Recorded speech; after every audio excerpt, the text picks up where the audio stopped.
अस्सलाम वालेकुम dear student, कैसे हैं? उम्मीद है आप खैरियत से होंगे। इस वीकेंड के अंदर हमने जो लेक्चर्स प्रिपेयर किया था उसके अंदर हमने चैप्टर नंबर 5 को यूनिट्स के अंदर कुछ क्वेश्चन हमने डिज़ाइन किए थे। उसके अंदर से हमने कुछ क्वेश्चन हमने शॉर्ट क्वेश्चन के तौर पर आपके लिए सेपरेट डिज़ाइन किए। उनमें से फर्स्ट जो क्वेश्चन आ रहा है वो व्हाट इज़ क्लस्टरिंग और डाटा एनालिसिस क्या होते हैं। सेकेंडली हमारा जो क्वेश्चन जो हमने डिज़ाइन किया इसके अंदर when would you use clustering instead of regression, जब आप रिग्रेशन को यूज़ करेंगे उसमें क्लस्टरिंग का इस्तेमाल कैसे करेंगे। जिसमें दो तरह की क्लस्टरिंग होती है, एक लीनियर होती है, सेकंड वन जो होता है लॉजिस्टिक होती है। उसके अंदर हमने क्लस्टरिंग का कैसे इस्तेमाल करते हैं। जब आप क्लस्टरिंग इस्तेमाल करते हैं तो फिर हमने देखना होता है उसमें ग्रुप ऑफ डाटा को हम यूज़ कर रहे होते हैं और उनमें से कंपेयर कर रहे होते हैं कौन सा जो डाटा है किस तरीके से किसी के साथ बिलोंग करता है।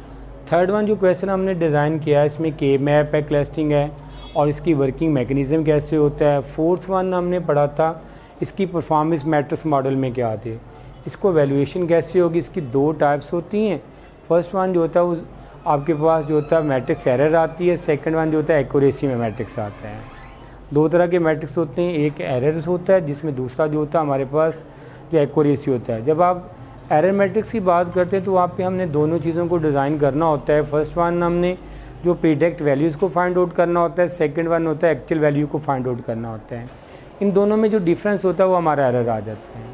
जब आप दोनों को डिज़ाइन करते हैं एक्चुअल वैल्यूज़ क्या होती है और प्रीडिक्शन वैल्यूज़ क्या होती है, उनको जब आप उसको सब्ट्रैक्ट करते हैं तो एरर वैल्यूज़ आ जाती है। और उसके बाद हमने एक्यूरेसी के बारे में फाइंड आउट करना। सम टाइम होता है कम बच्चों का रिज़ल्ट बनाना चाहते हैं परसेंटेज बेस के ऊपर, तो वो जो परसेंटेज बेस होता है वो हमारे पास क्या होता है एक्यूरेसी वैल्यूज़ आ जाती है। उसके बाद हमने एथिकल पढ़ना था, कंसिडरेशंस है।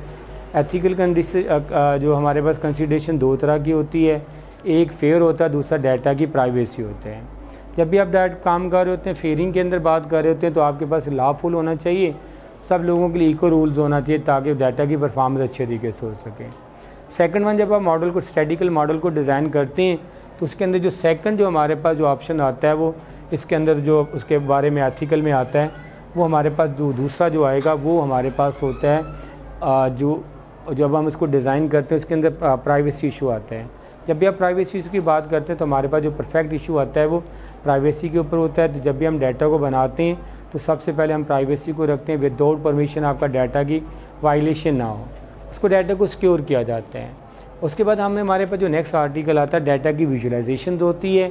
जब आप विजुलाइजेशन की बात करते हैं तो आपके पास डाटा ऑलरेडी डिज़ाइन होता है, तो हम क्या काम कर रहे होते हैं, डाटा को विजुलाइज दिखाने के लिए हम चार्ट और ग्राफ का इस्तेमाल करते हैं।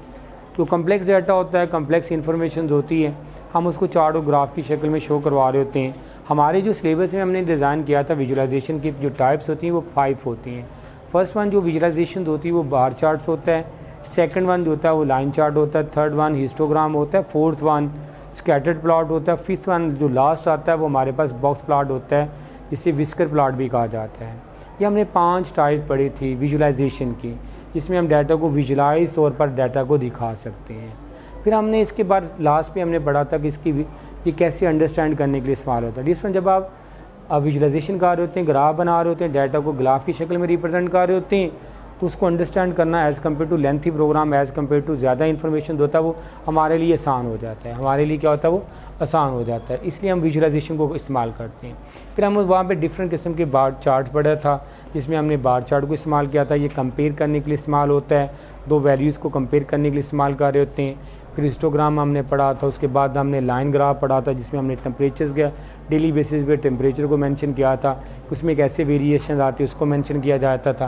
फिर हमने लास्ट पे हमने पढ़ा था बॉक्स प्लॉट और उसके बाद लास्ट में हमने पढ़ा था स्कैटर प्लॉट के बारे में पढ़ा था। फिर हमने पढ़ा था डिफरेंट टूल्स इस्तेमाल होते हैं इनके लिए। जब आप बना रहे होते हैं डाटा को विजुलाइजेशन कर रहे होते हैं तो डिफरेंट टूल्स इस्तेमाल करते हैं जिसके से डाटा को आप विजुलाइज करके देख सकते हैं। तो विजुलाइजेशन के लिए बेटा जो हमने हमारे पास जो मेन टूल्स होते हैं, दो तरह के टूल्स होते हैं। फर्स्ट वन जो हमारे पास टूल्स होता है एक्सेल का होता है, एक्सेल शीट होती है। सेकंड वन हमारे पास गूगल शीट्स होती है। ये दो टूल्स हैं जो डाटा को विजुलाइज करने के लिए कॉमन इस्तेमाल करते हैं। अब एग्जांपल दे रहे हैं, सपोज कर लें कि आपने कोई भी विजुलाइजेशन करनी है, अब एक्सेल को इस्तेमाल कर लें।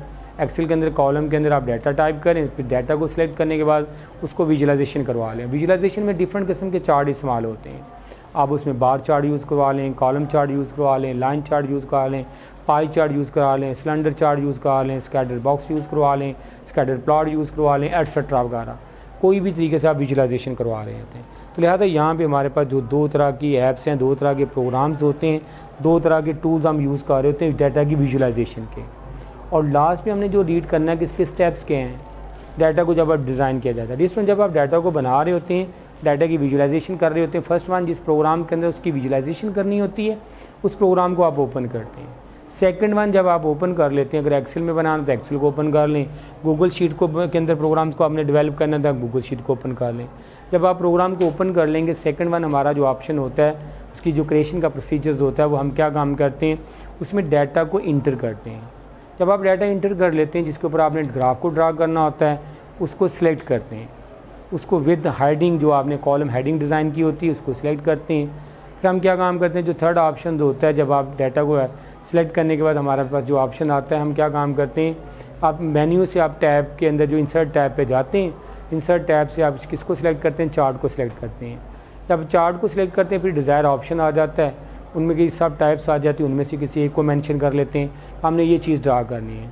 जब हम उस चीज़ को ड्रा करने लगते हैं तो वो आपका जो चंद फ्यूज होते हैं वो आप बटन प्रेस करते हैं, फ्यू क्लिक करते हैं, वो आपका जो चार्ट होता है वो ड्रा हो जाता है, विजुलाइजेशन हो जाती है। उसी के बारे में हमारे पास यहाँ पे एक आर्टिकल दिया गया। आगे लॉन्ग क्वेश्चन की बात करते हैं। हमारे पास जो आर्टिकल इस वीकेंड के अंदर हमने पढ़ा था उसके अंदर 5 लॉन्ग क्वेश्चन बनते हैं। इसमें फर्स्ट वन जो लॉन्ग क्वेश्चन है क्लस्टरिंग के बारे में, और मेन उसने एग्जाम्पल दे देनी है कि हमने के मैप जो है के मीन क्लस्टरिंग क्या होता है। सेकंड वन जो हमारे पास लॉन्ग क्वेश्चन जो डिज़ाइन होता है वो हमारे पास जो कौन सा लॉन्ग क्वेश्चन बनेगा हमारे पास वो विजुलाइजेशन होता है और उसका यूजेस क्या होते हैं। थर्ड वन डाटा की जो विजुलाइजेशन होता है एक्सप्लेन है कि आप इसको क्रिएट कैसे करेंगे, चार्ट को यूज़ कैसे करेंगे एक्सेल और गूगल शीट्स के अंदर। लास्ट में हम क्या काम करेंगे, बार चार्ट और लाइन चार्ट का डिफ्रेंशिएट हो सकता है। बार चार्ट किस मकसद के लिए इस्तेमाल होता है, लाइन चार्ट किस मकसद के लिए इस्तेमाल होता है। लास्ट में दोनों का डिफ्रेंशिएट हो सकता है, हिस्टोग्राम और बॉक्स प्लॉट का, हिस्टोग्राम और उसमें ये हमारा थोड़ा सा आर्टिकल हमने डिज़ाइन किया था। फिर मैंने इसके लिए एक छोटा सा डेमो वर्जन बनाया एक्सेल के अंदर जिसमें हमने मंथली जो आपने एक कॉलम के अंदर मैंने मंथली जो है उनके नाम मंथ के ऐड किए, एक साइड पे सेल रिकॉर्ड ऐड किए और उसके ऊपर मैंने एक बार चार्ट ड्रा किए हैं। डिस्टेंट सबसे पहले तो मैं क्या काम करूँगा, एक्सेल को ओपन करूँगा। एक्सेल को ओपन करने के बाद क्या काम करेंगे, एक्सेल का जो व्यू होगा, एक्सेल का जो स्ट्रक्चर होगी स्क्रीन के ऊपर अपीयर हो जाएगी। एक कॉलम के अंदर मैंने मंथ टाइप कर दिए, दूसरे कॉलम के अंदर मैंने क्या किया, सेल रिकॉर्ड को टाइप कर दिया। जब मैंने इसको डाटा को ऐड किया, सेकंड स्टेप हमारे पास जो होता है, अगर मैंने दोबारा आपको ड्रा करने का तरीक़ाकार बताऊँ, इसको हम डिलीट कर लेते हैं जो पहले से ऑलरेडी बना हुआ है।